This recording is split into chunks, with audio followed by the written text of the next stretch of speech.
Exothermic reactions वो reaction जिसे कराने पर बहुत सारी हीट मिलती है तो उसे कहते हैं एक्जोथर्मिक रिएक्शन। जैसे कि बर्निंग ऑफ नेचुरल गैस।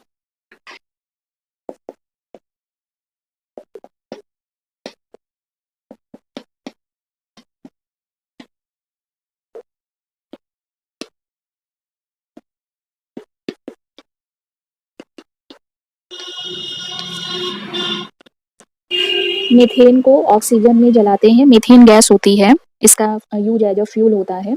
जब ऑक्सीजन के प्रेजेंस में ये जलती है तो मिलता है कार्बन डाइऑक्साइड गैस और वाटर। कोई भी चीज जलेगी तो उससे हीट जनरेट होगी। यहाँ पर लिखा नहीं है पर दोनों गैस के फॉर्म में है, मतलब गर्म हवा बाहर निकलती है। जैसे कोई भी व्हीकल अगर चलता है तो उससे जो धुआं निकल रहा है वो एज अ हीट की वजह से ही निकल रहा है, तो इसीलिए इसे बोलेंगे एक्जोथर्मिक रिएक्शन। नेक्स्ट रिएक्शन है रेस्पिरेशन। रेस्पिरेशन मतलब हम लोगों को जो एनर्जी मिलती है, तो वो एनर्जी मिलती है जो हम खाना खाते हैं, वो खाना जब डाइजेस्ट होता है तो उसी से एनर्जी मिलती है। तो ये भी होगा एक एक्जोथर्मिक रिएक्शन। इसमें हम जो भी चीज़ें खा रहे हैं जैसे राइस है, पोटैटो है, ब्रेड है या और भी चीज़ें, तो अगर उसमें कार्बोहाइड्रेट है तो वो कार्बोहाइड्रेट ऑक्सीजन से रिएक्शन करता है और रिएक्शन कर कर हमारी बॉडी को एनर्जी देता है। तो उस एनर्जी से फिर हम लोग अपना काम कर पाते हैं आगे का। तो इसका रिएक्शन होगा जैसे ग्लूकोज है।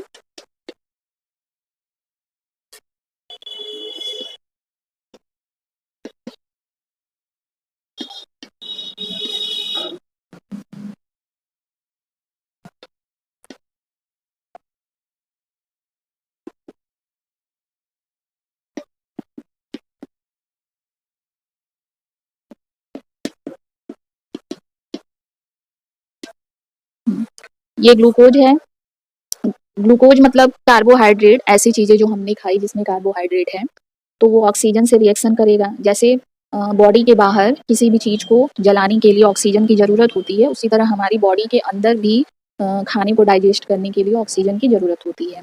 तो ये एक्वस फॉर्म में है, ये भी एक्वस फॉर्म में है, तो दोनों रिएक्शन करते हैं हमारी बॉडी में और खाना डाइजेस्ट होता है, जिससे बनता है कार्बन डाइऑक्साइड गैस, वाटर और बहुत सारी एनर्जी। जो एनर्जी होती है उसका यूज हम लोग कर लेते हैं, जैसे स्टूडेंट पढ़ने में या किसी भी काम में, जो भी काम करते हैं उसमें एनर्जी ही चाहिए होती है। एक एग्जाम्पल और दिया है एक्जोथर्मिक रिएक्शन का, जैसे जो सब्जियां रहती हैं उससे कंपोस्ट बनता है, तो वो भी एक्जोथर्मिक रिएक्शन होता है। जैसे सब्जियों का छिलका है या सड़ी गली सब्जियां हैं तो उनको कंपोस्ट मतलब जैसे मिट्टी में डाल देते हैं तो वो खाद बन जाता है ना। तो ये भी एक्जोथर्मिक रिएक्शन की वजह से होता है, क्योंकि